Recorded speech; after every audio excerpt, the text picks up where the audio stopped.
Okay, what we're going to do today is section 2.3. I got one more thing to do out of section 2.2, and then that'll finish that up.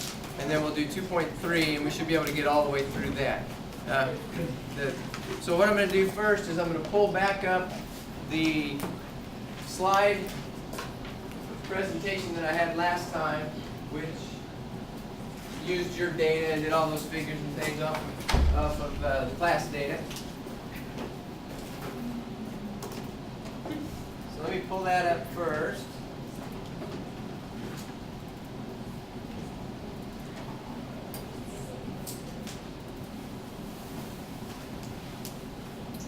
And I'm going to jump all the way to the end of this and then come back up in it.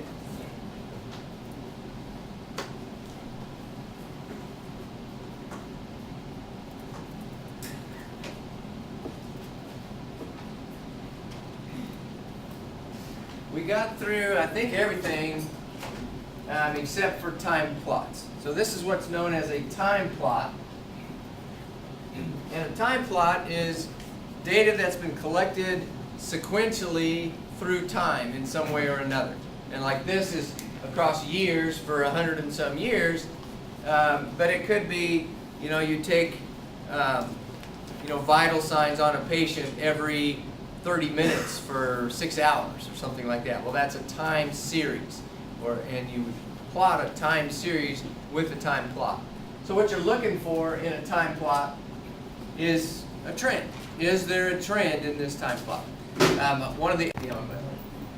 So in a time plot like this, it's any kind of data that's been collected across time, and you're looking to see if there's any kind of trend. And what this data is, it's data that's similar to a data set that they have in this section in the textbook. And the one in the textbook is the average annual temperature in Central Park, New York City, over the last 100 years. And if you look at it, you see something similar to this. Do you see a trend in this data?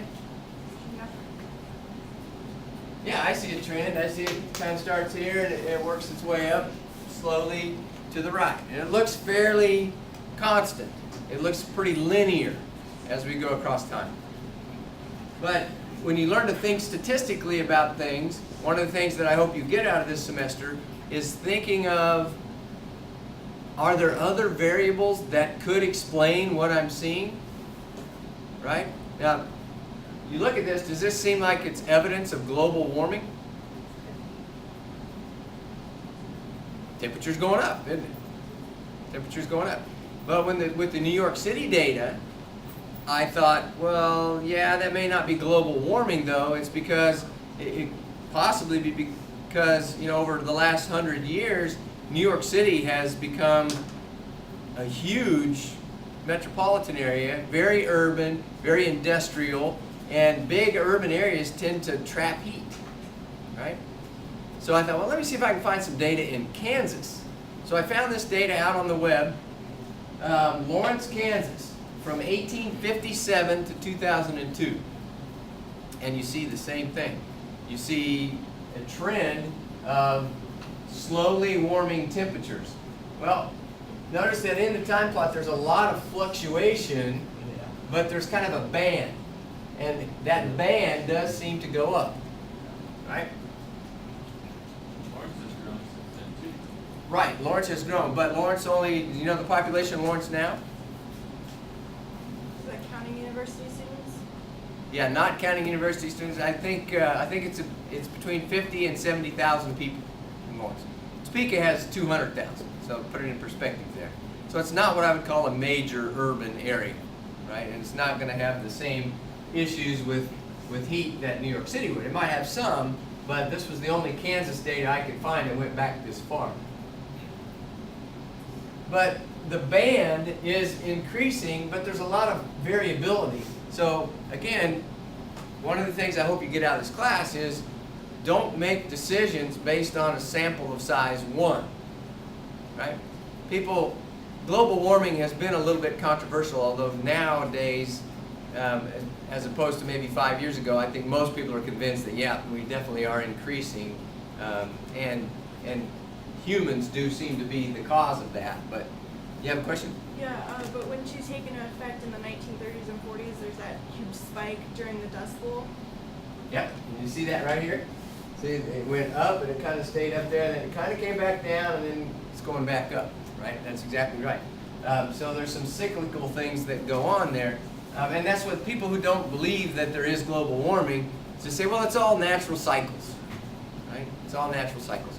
But you can do a time series graph of carbon dioxide levels, and you'll see this really cyclical pattern, but it's definitely increasing. So carbon dioxide levels are going up. One of the things that I think is interesting, if you look at the sort of the middle of the band back in the mid 1800s is about 51 degrees. And recent years, the middle of the band is about 55 degrees. So overall, we've had an increase of about 4 degrees over those 150 years or so.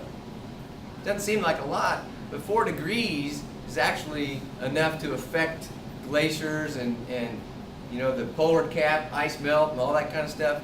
Affects droughts, it affects hurricanes. Hurricanes now seem to be more of them, and they're more severe, you know, things like that. But too often people think, again, back to an idea of a sample of size 1 and making decisions. I live up in Holton, right? And so Holton's got a lot of farmers and people like that around. And there's this guy that I'm friends with that I go to church with, older guy. And one day last winter, we both pulled up to the filling station at the same time. Right? So 2 guys get out to fill their car up. What do they talk about? The weather. They talk about the weather. And it was one of those bitter, bitter cold days. Remember last winter we had that stretch where it was down, it didn't get above 0 for like a whole week, something like that. And it was right in the middle of that stretch. So his comment was, boy, I sure am glad we got this global warming thing going on, aren't you? And he kind of rolled his eyes like, this is proof that there's no global warming, right?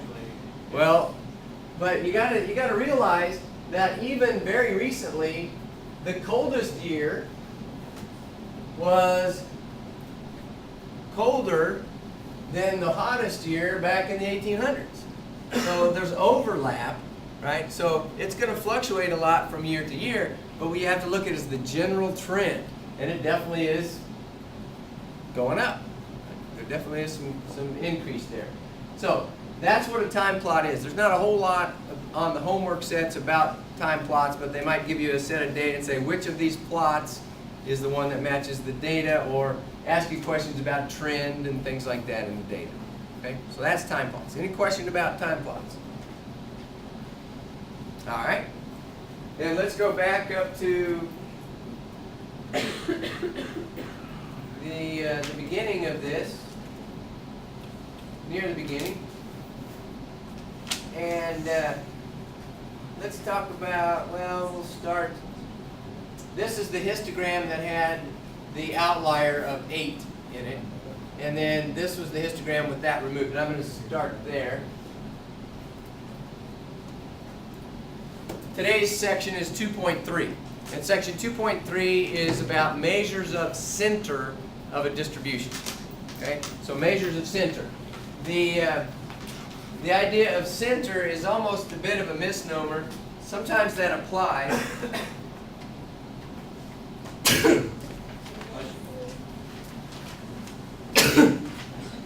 I'm a 2 sneezer.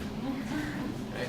Did you know that there statistically you can show that people tend to have a certain number of sneezes that they usually do? I'm a 2. Right? Almost always sneeze twice. There's 1 sneezers, 2 sneezers, and 3 sneezers. And then there's my wife. For like 10 minutes. Right? It's like, will you go take some Zyrtec or something? But anyway. Measures of center, that word center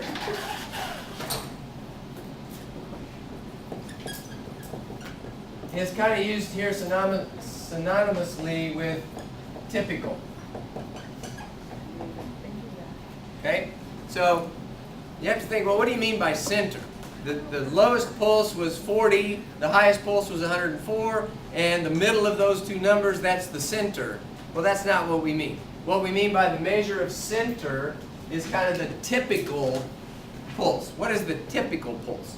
Now, if the data set is, or if the distribution is symmetric and bell-shaped like this one, then the center is pretty easy to know. Well, what do you mean by center?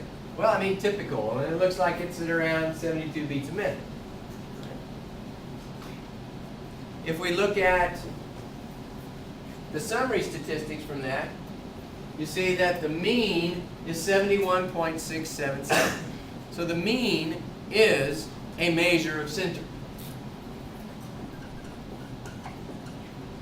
Delaney, if I write right here, can you see that to the camera? I don't think so, actually.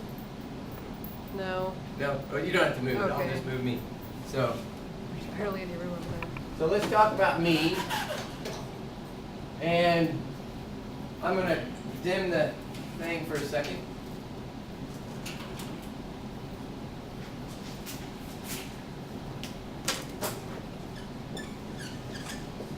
Now everybody knows what the mean is, right? You've been doing that since 3rd grade. How do you compute the mean? You add them all up, you divide by how many you got, right? Well, there's 2 different means that we need to talk about. The population mean and the sample mean. So let's get a little bit of notation here. Remember that if it's a what's the word I want? A value computed on the entire population, we had a word for that.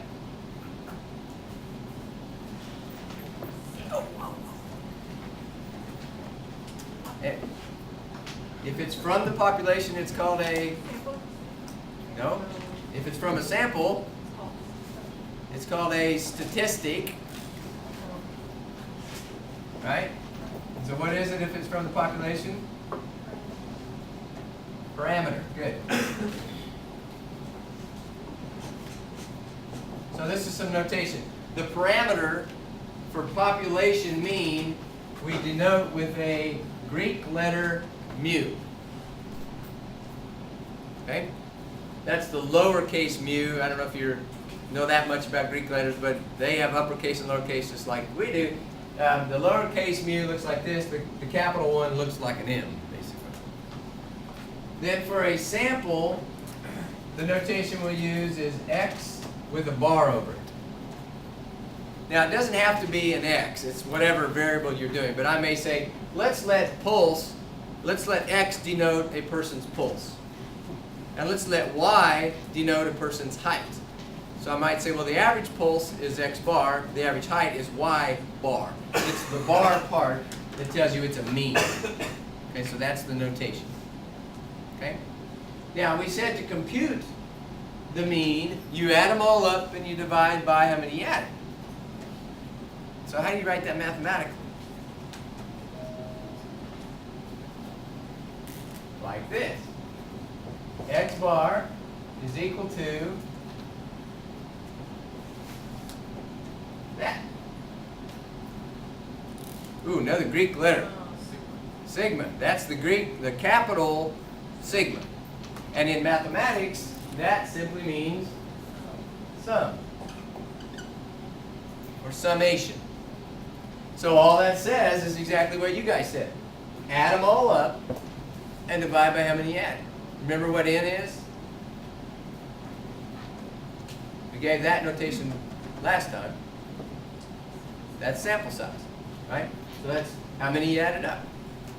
So sum up the x's, divide by n. And that's the formula for the sample mean. Okay? Pretty simple. You can have a similar formula for mu, but remember, mu is a parameter, so it's unobservable. We never can actually compute it because we can't measure everyone in the population. Okay. All right, so that's mean. Now, give me another measure of the typical or the average. I don't use the word average. Typical pulse. Mean is one measure. What would another one be? Median. Okay, mode, median. Those are the big 3. Mean, median, and mode. Mode is sometimes not a real good measure of a typical observation because if you have continuous data, suppose I measured everybody's height. and I measured it to the nearest hundredth of an inch. So I had 2 decimal places. Well, I measure everybody's height in this room. There's a really good chance that no 2 of you have exactly the same height. So what would the mode be? It wouldn't exist. You say the mode does not exist. So remember, the mode is the most common value. So it works. The mode works well when you have a relatively few possible values. But if you got a lot, sometimes the mode doesn't even exist. In a histogram, like for the pulse, the mode is just whatever bar is the tallest. So mode is sometimes a good measure, sometimes it's not. And then you mentioned median. And what is the median? Okay, it's the middle number. So it makes sense that that'd be a measure of center, right? So let's see how good you are. Let's suppose I had a data set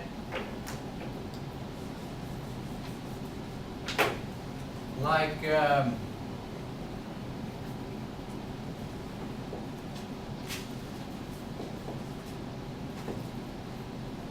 what's the median? 3? 8. I knew I'd catch somebody. It's not 3, is it?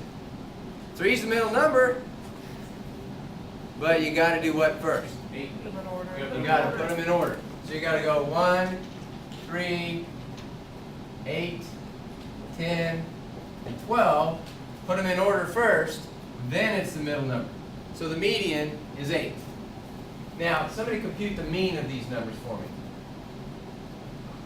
Get your calculator and compute the mean of these numbers.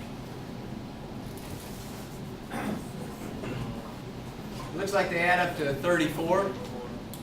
So 34 divided by 5, whatever that is. 2.33 or 6.33 or something. 34 is 236. Okay. 6.8. What? No.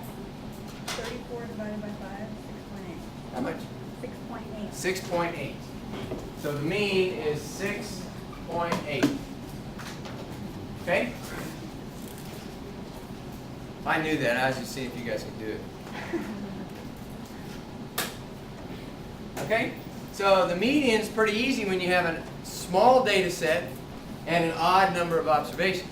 What if you had an even number of observations? Well, let's add another observation. Let's add the number 100 to the data set. So I have 6 observations. Now what's the median?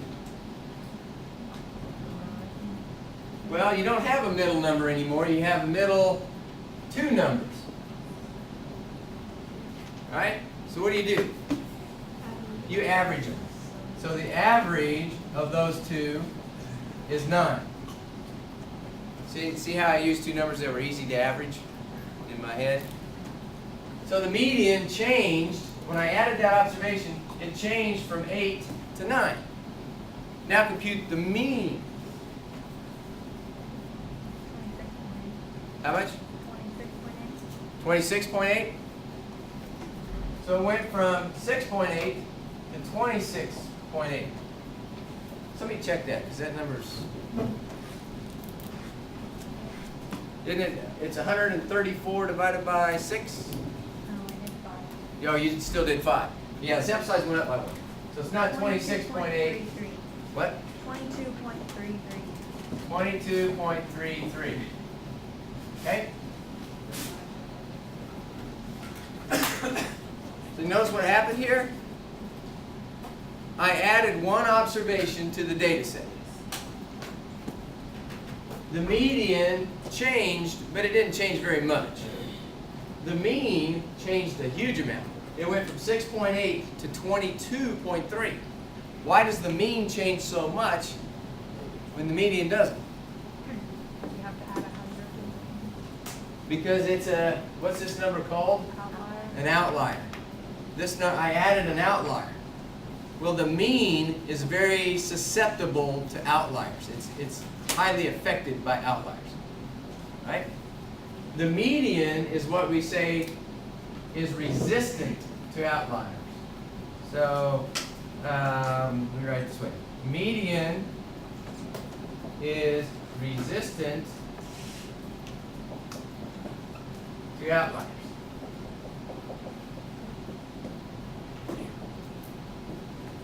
The mean is not.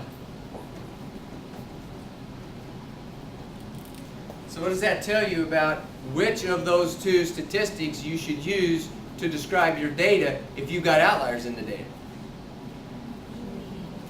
Use the median if you've got outliers. Right? It's a better measure of the typical value. What kind of distribution shape has outliers?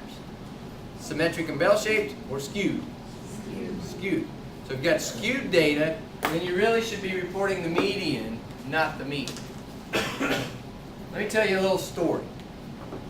I tell stories from now and then, and I call them semi-true stories. I make up a few things, and there's some I forgot.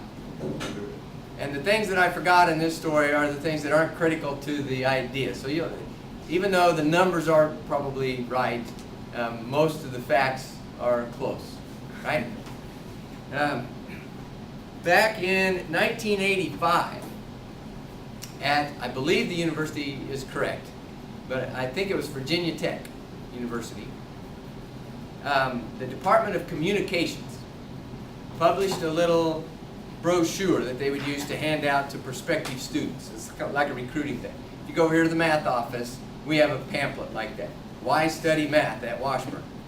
Right? And if you want one, they're right over there.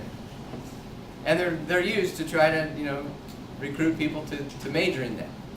And one of the things they said on that pamphlet was last year's average starting salary for our graduates from this department was $55,000 a year.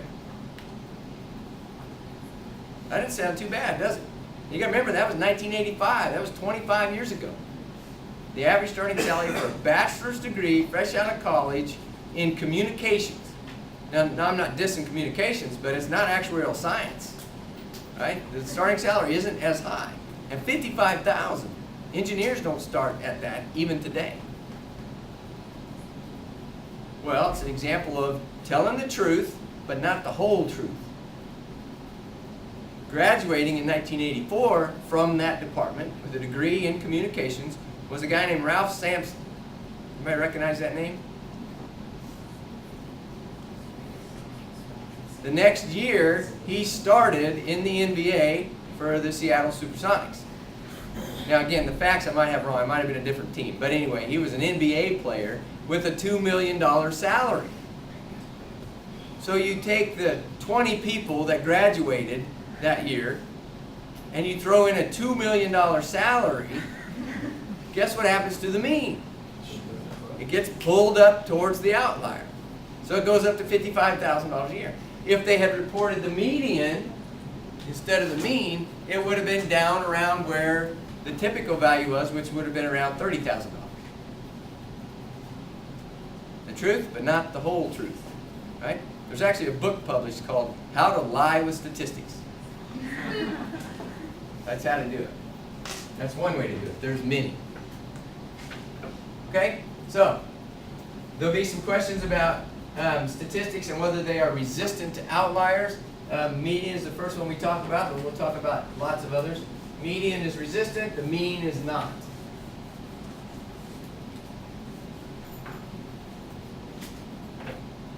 Okay? Let me turn this back on.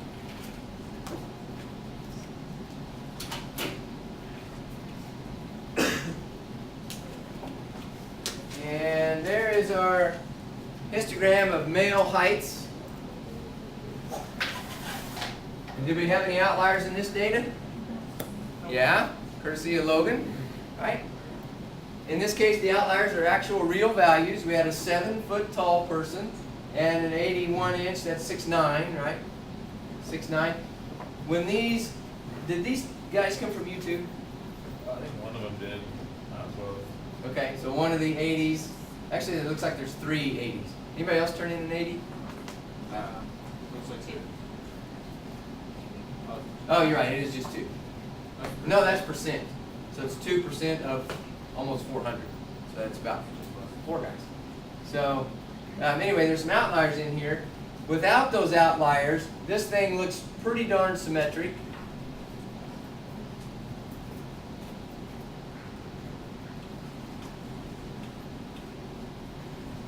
And, oh, it doesn't, I thought this would give me the mean, or the median also. But the mean height for males was 71.5 inches tall.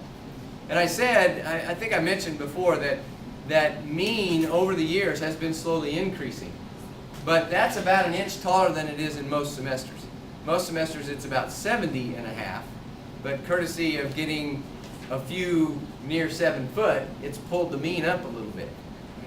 To see mean and median together, I need to go back to the pulse data, which is right here. We said the mean was 76.68. The median is 70. Those two numbers are pretty close together. They give you a good idea of the typical value of pulse.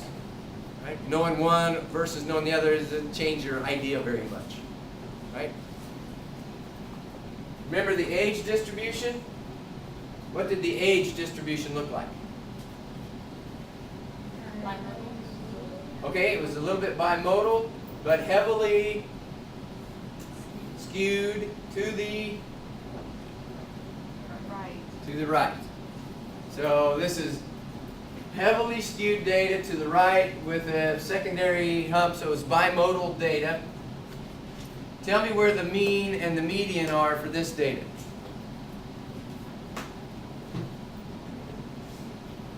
Means would be probably closer to 40 or 50, whereas median would be probably the 30 range. You think the mean would be all the way out to 48? And you're shaking your head no? Okay, we'll see. Median, you say it would be where? Probably 25 to 30. 25 to 30, somewhere in that range. Anybody else? Now, how do you compute median? Well, you got to take all these ages and line them up in order, and then pick off the middle one. The median should stay fairly close to the big hump. So the median should be somewhere in there, right? Before I hit the page down and reveal, I want to say something else about the mean. There's an interesting mathematical fact about the arithmetic mean, and that is that it's the balance point of the data. An engineering term is moment. Have you ever heard of moment of inertia, stuff like that?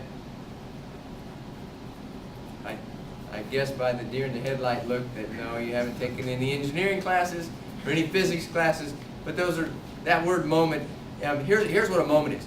You ever play on the teeter-totter when you were a kid? Where I was from, we called it a teety-totter, right? And we played on the teety-totter. And when I was a little kid, I was a little kid. I mean, I was small, right? And one of my good friends was a big kid. He was one of the tallest in the class, and he was a lot heavier than I was. And if we wanted to play teety-totter together, what did we have to do? He had to be closer to the center. I had to sit back, and he had to sit close to the center, right? They call that the fulcrum, the balance point. The mean is the balance point. It's the fulcrum. Think of each of these bars as having mass or weight, right? Proportional to the area of the bar, and it's pushing down. If I take my pen and I move it along here, the mean is at the balance point. So here's me, the little kid, sitting all the way back, and here's the big kid sitting over here. So this is going to have to be closer to the fulcrum. So where do you think it's going to be? Tell me when to stop. Stop, right in there. So you had me stop at about 30, right?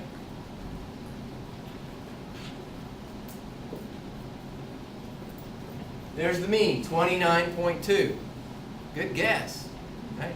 Look at the median, 22. They're very different. When we looked at the pulse, one was 71 something and one was 70. They were real close. In a symmetric bell-shaped distribution, the mean and the median will be very close together. In a skewed distribution, they'll be far apart. And the mean gets pulled in the direction of the long tail.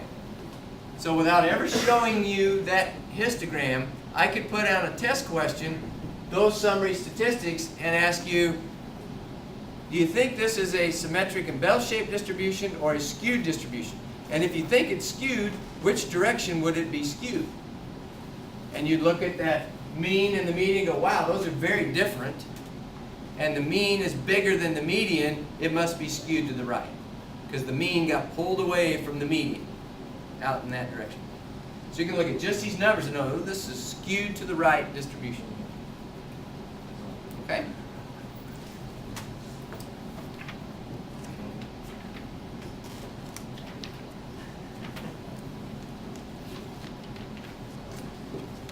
Okay, let me make sure there aren't any other terms that I'm missing before I take you to your calculator.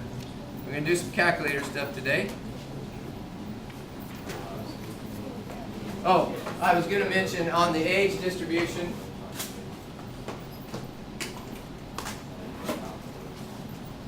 what is the mode? 19. 19 is the mode because that's the tallest bar. It's followed very closely by 20, so they're very close, but the mode is 19. And, 19 is a fairly decent measure of the typical age in this data set. The median went up to 22 from that mode, and the mean was way distorted. It was out here where you actually don't have very many people at that particular age of 29, but you get a lot out that way and a lot back this way. So, okay.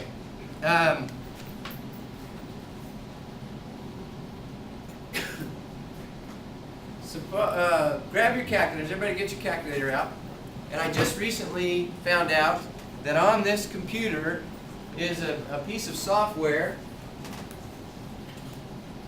that lets me emulate your calculator. Let me find that program.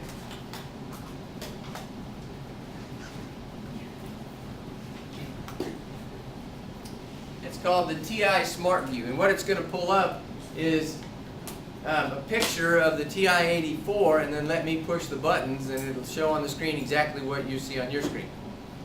So you can see what buttons I push and what the results are. Right. So that's kind of cool. Wow. And whoever used it last, it hasn't even been cleared. So let's clear it.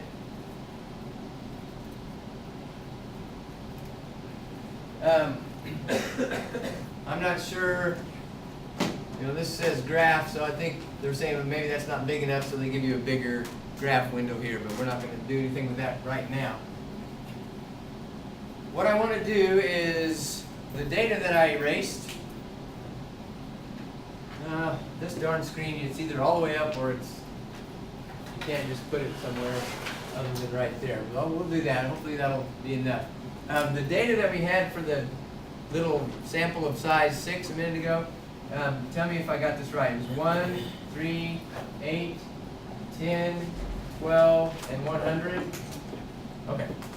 So what I want you to do is I want you to enter that data set into your calculator. And if you don't know how to do it, here's how you do it. First, you start with the Stat button, which is this button right here.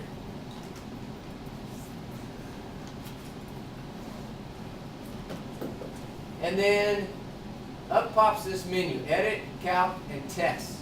And before the semester's over, we're going to use all of those a lot. But for now, we're going to stay on Edit.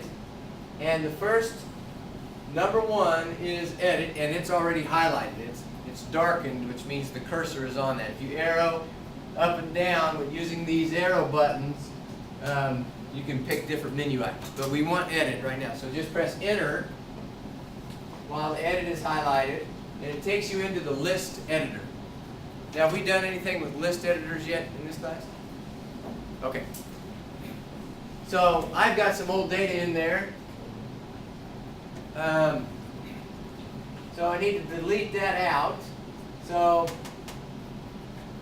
if you, I can't use the mouse. I got to arrow over, use the mouse to click the arrow, and then arrow up until the L1 at the top is highlighted. Now if yours is already empty, you don't have to do this. But this is how you clear a list to make it empty. So you highlight the L1 at the top, then push the clear button. And then enter.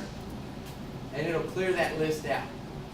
Now I'm going to go ahead and clear L2 while I'm clearing because I'm going to need it in just a minute. And then I'm going to arrow back to L1. Now you just enter the values, press the number, and then hit enter. Then the number and hit enter. And get all those 6 numbers into your calculator.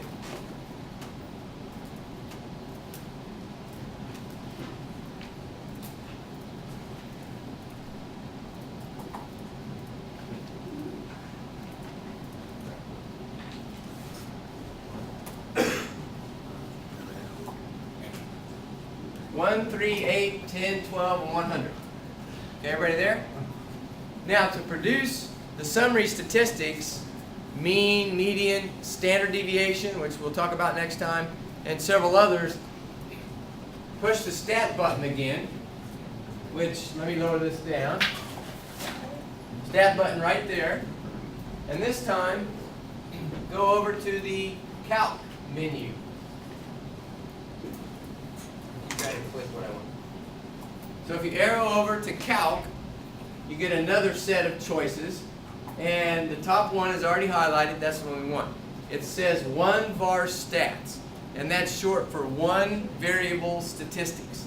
And I got one variable that I've entered into L1, and I've got 6 observations of that variable.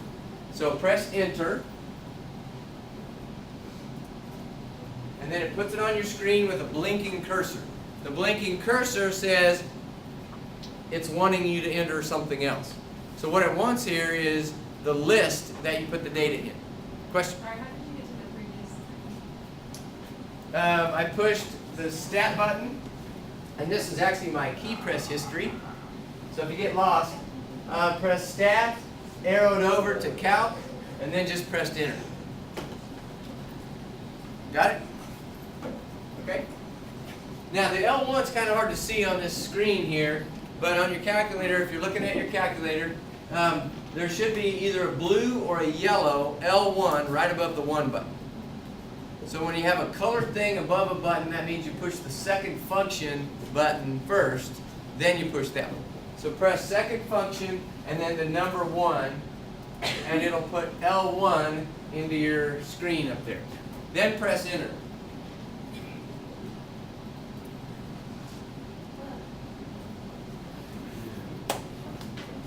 Cool, huh? Isn't that easy? The mean is 22.33 repeating. Does that look familiar? Well, I've already erased it, but that's what we had for the mean a second ago, right? Below that is sigma x. What does that mean? The sum of the x's. So the sum of the x's is 134. Sum of the x squareds, I don't care what that is. Below that is sx. That's the standard deviation, and that's section 2.4. We'll do that on Friday.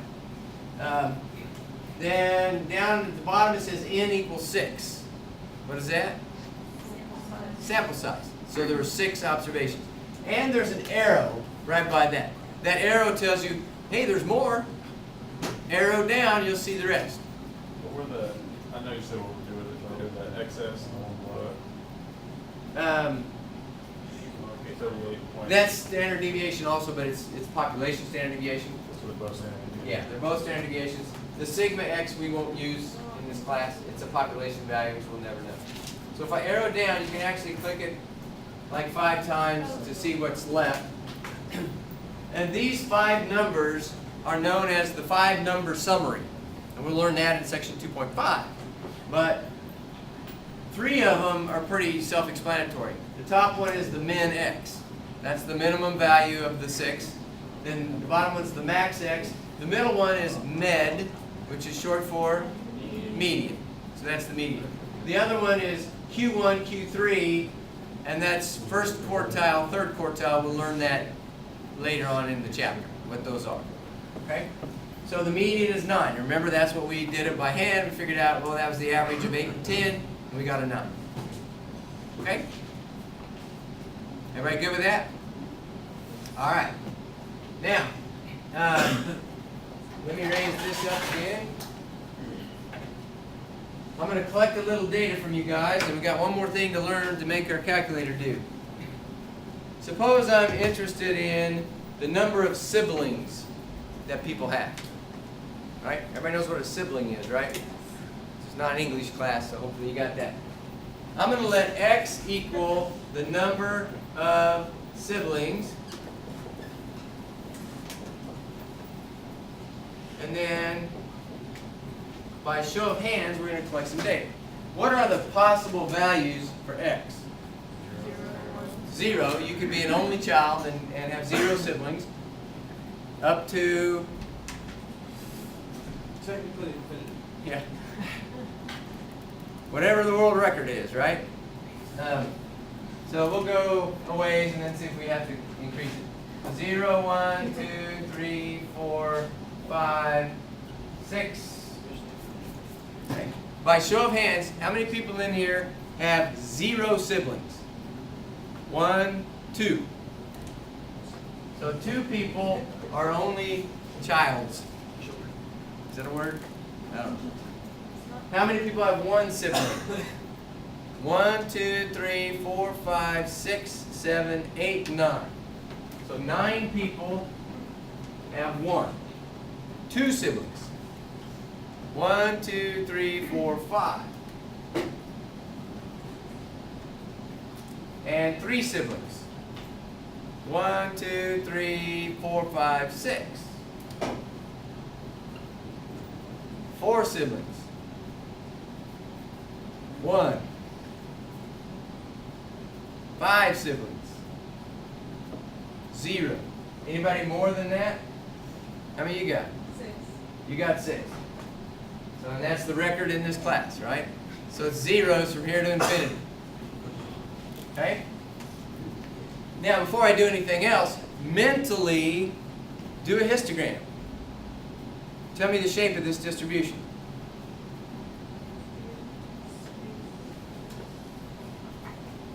Okay? I like that. She said, and you did it too, skewed to the right. And that's right, it is. Think about a dot plot. Remember we showed dot plots? Put these numbers on a number line and stack up this many dots. You'd see that the 9 and the 5 and the 6, you kind of get a hump right here with a long tail going off that way. Right? The peak is real close to the natural wall of 0. You got a skewed distribution. Right? Now, tell me what the mean number of siblings is.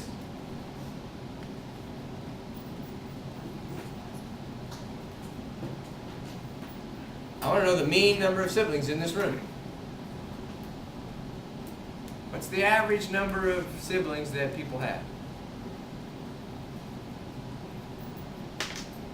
How come everybody's just looking confused?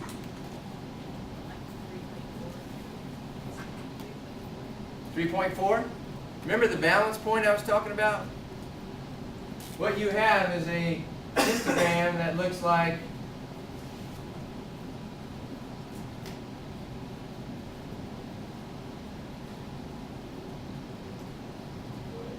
that, right? Where would the balance point be?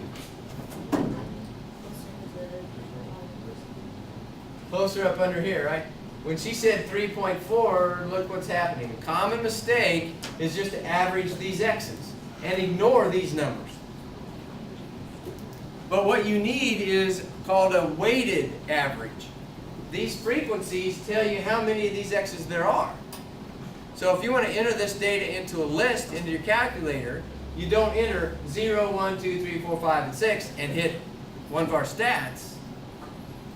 If you want to enter it into a list, you have to do this. I got 2 zeros, and I got 9 ones. I got 5 twos, and I'm tired, and dot, dot, dot. Right? So there's 9 of these ones, and there's 2 of these, and so on.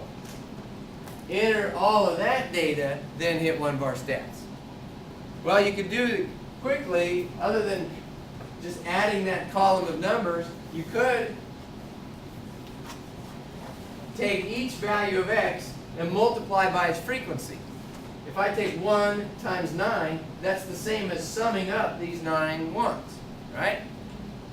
So instead of sum of x divided by n, it's sum of x times f, where that's the frequency for that particular value of f. So frequency.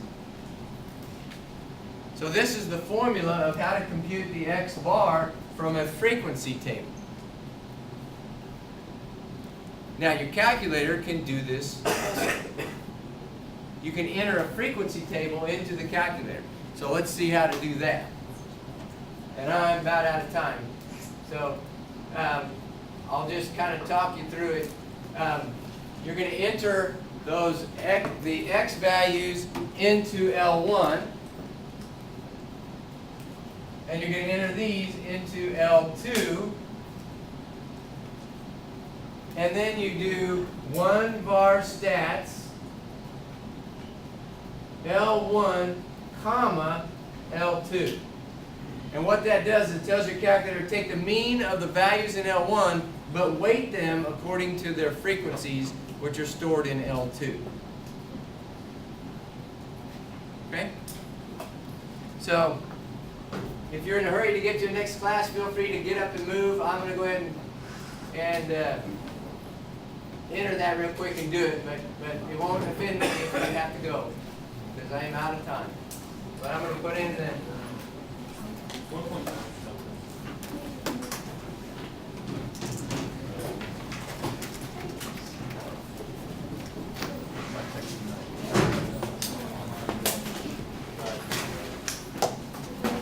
and then let's see, what were my frequencies? 295.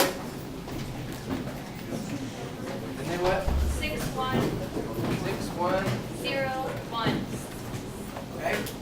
And then I'm going to click stat, go to calc, and 1 var stats on second function L1, and then comma,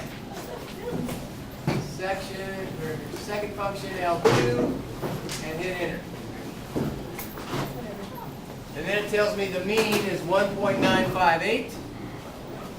And there were 24. So if I sum these frequencies, I should get 24. Okay? And the median, I arrowed down to get to the median. The median was 2. Okay? Interestingly, that's exactly what it was in my last class. The median was 2, and the mean was 1 point something, just a little bit under 2. All right, we'll see you on Friday.